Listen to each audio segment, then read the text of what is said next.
lưu lời tia nghe chỉ môn chia lưu lưu online đi chia tao tay thấyอย่างที่rồi lo ta bé mong từ sau nhà ba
biệt được người dân tộc Mông thì còn có một cái dân tộc đó là dân tộc Mông trắng, Mông đen, Mông xanh và Mông hoa. Thì ở Lý Sơn nói chung và xã Lý Sơn nói riêng chỉ có hai dân tộc Mông, đó là Mông trắng và Mông hoa. Đây là bộ của người Mông hoa thể hiện qua các họa tiết hoa văn rất là độc đáo. Đây là chiếc váy thổ cẩm áo được làm từ vải lanh truyền thống trước đây. Còn đối với trang phục của người dân tộc Mông trắng đó là áo tà, váy tà vòng cổ hoặc thắt đầu. Còn đối với trang phục của nam giới được làm từ vải lanh. Trang phục của người dân tộc Mông về nam giới là thiết kế kiểu áo là có túi, một túi hoặc hai túi. Thường thì được may theo kiểu quần là quần suông và dài và không có chung. Khi người nam giới mặc vào họ sẽ có khăn cuốn vào và không phải có chung là đi vải dày và đổi mũ. Về đặc trưng về kiến trúc nhà ở của người dân tộc Mông, dạ họa tiết hoa văn này là của người dân tộc Mông. Trước đây được làm bằng vải lanh nhưng hiện nay là do không có vải lanh nữa, làm người ta có thể tận dụng vải công nghiệp để mà miêu tả. Dạ, cái họa tiết hoa văn này nhưng mà dư là có dùng vải công nghiệp thì không có vải lanh nữa. Dạ, có từ lâu đời. Dạ. Chắc. Và còn về kiến trúc về nhà ở của người dân tộc Mông thì người dân tộc Mông ở Tây Sơn và Kỳ Sơn nói chung thì đều là kiến trúc nhà là bá dán. Trong đó nhà được làm bằng gỗ và lắp ngói pơ mu và sa mu. Tuy nhiên hiện nay với chính sách của chính phủ là đóng cửa rừng nên người Mông có thể thay thế bằng một số tôn đó là poroximang và các loại tôn thép và các cái vật dụng khác. Tuy nhiên xã Tây Sơn vẫn bảo tồn được một số nền văn hóa là nhà lắp ngói pơ mu và sa mu. Dạ. Ngoài ra thì người Mông còn có một số cái nghề truyền thống rất là đặc biệt như là nghề đan lát, nghề rèn và nghề đúc. Dạ. Đây là một cái rèn của người Mông rất là phổ biến ở trong một gia đình khi có cần. Và đây là cái mảng của người Mông thể hiện cái nét văn hóa đặc trưng của người Mông khi đóng máy vào các dịp Tết, lễ và ngày hội. Sau đây em xin mời ban tổ chức cùng lên nhà để tham quan. Còn nói về hoạt động sản xuất của người Mông thì phần ôn anh nhá là cổng này. Đây tình hướng tập quán của người Mông thì có một cái ban thơ, đấy gọi là ban thơ Sử Đá, và đấy là ban thơ của thầy Cú. Đây nghĩa của ban thơ Sử Đá ở đấy thì được làm bằng một tờ giấy gắn hình chữ nhật dán ở đấy, và nếu mà in thật thì sẽ có má để làm cùng nước ra để đặt ở đấy.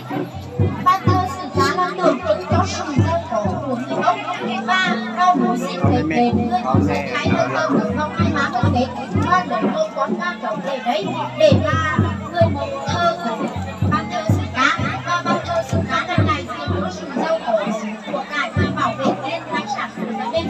Còn đấy là một cái ban thơ của thầy Cú của gia đình. Nếu có một thầy Cú sinh ra thì sẽ lập cái ban thơ này với mục đích trong gia đình là có người ở đâu công thật hoặc là sự việc có thể làm mất đi Thay thật không? Đậu mới nhá. Có đúng thay không? Đúng chứ. và bảo vệ những người làm người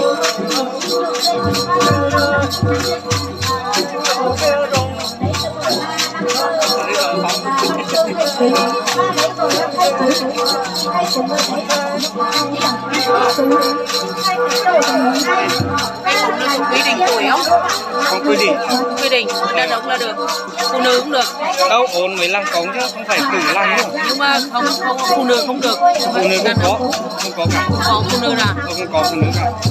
Đàn ông có phụ nữ không có. nhưng mà phụ nữ thì những ai là được làm.